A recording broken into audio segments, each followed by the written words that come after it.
Assalamu alaikum wa rahmatullahi wa barakatuh jami'an. Um, a few weeks ago, I got a free coupon for a cleaning service. You know, those hourly cleaning services that come at home and they assist you. This was something I'd heard a lot of people had used. You know, it makes their lives better.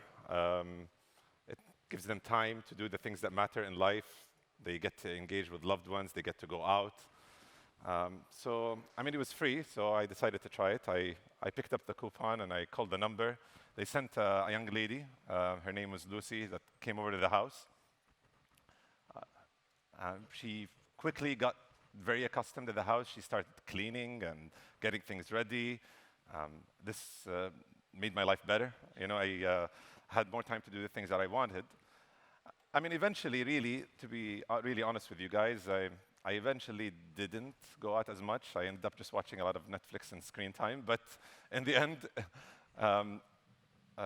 my house was clean. Everything was organized. If I needed something when I was out of the house, I could call, and she would answer. And then one day, something a bit weird happened. I had lost my watch. I knew that it was in the house, but I didn't know where it was. So I thought I'd ask her, and she answered with a response that was a bit worrying, because she knew things that she shouldn't have known. She told me, well, it's inside your jewelry box in your room, in your locked drawer. Well, that's not an area that she has access to, but apparently she did. And then one day she had left her phone, and I accidentally had tapped the screen, and she had a photo of my children on her phone. So I decided that this was too weird. I'm going to call the authorities. Right? This is clearly somebody who's snooping inside the house. So I called the authorities and tell me, well, we have extreme rules against this. This is not acceptable, but this is happening in your house. We can't control it, right? So it's up to you and her to figure it out. Honestly, I thought about canceling the service, but life was too good. So I decided to accept it and just live with it. Now she watches me when I sleep, monitors my heart rate, makes sure I'm okay. Sometimes even in the bathroom, you know, why not? While there. The story I share with you that seems very absurd is the reality we live in, right? That's how we've allowed access and accepted technology in our lives today. And it's not fictional.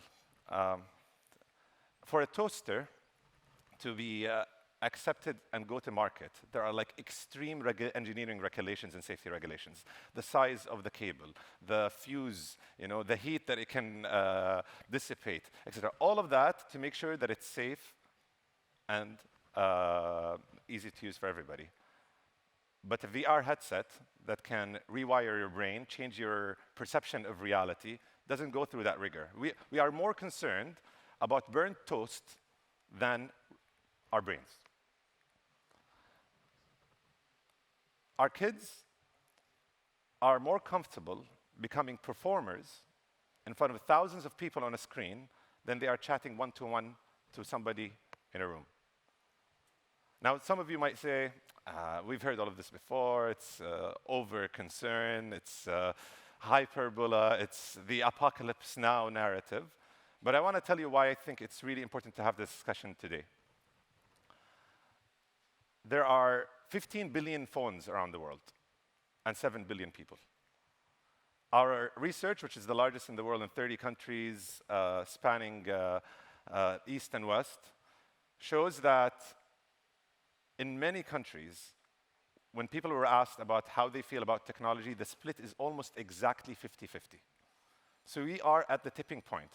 One of the most remarkable, I think, paradoxes for me is that 71% of people think that AI is great, yet also 71% of people think that there should be a pause on the development of AI. So we want it, but we're not really sure what to do with it. And we've seen the implications of these trends over the past few years, and that's why this platform is so important. We sleep less than ever before.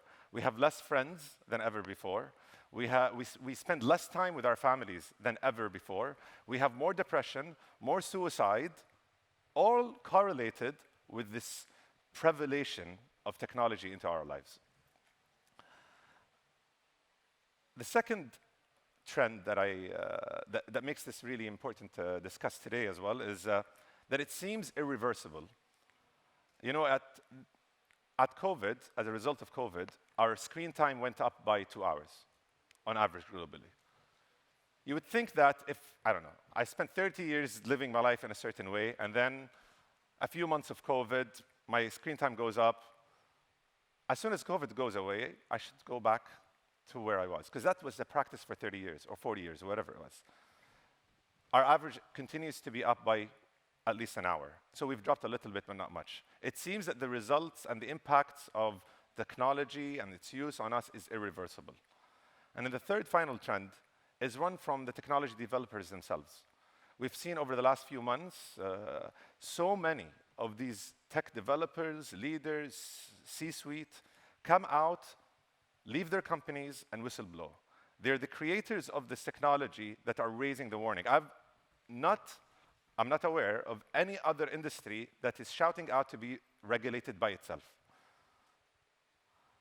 I mean, most recently, we have Jeffrey Hinton, who's the godfather of AI, leaving Google and speaking about this and how he thinks that the doomsday or the super AI will come in much sooner than before. And maybe just a couple of days ago, the Scarlett Johansson OpenAI narrative that's happening over the last couple of days.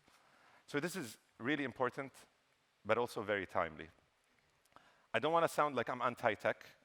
This would not have been possible were it not for technology. I use technology. We at Sync are not technology regulators or technology oppressors, but we have a very simple mantra. We are humanity upholders.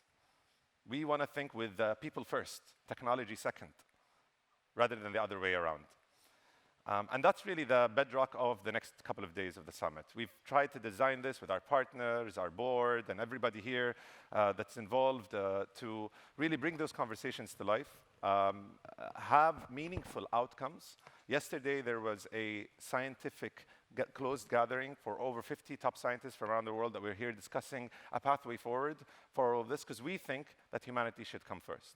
And I'm sure that you'll find it enriching, shocking, but hopefully also drive us all to collective action towards a unified way forward.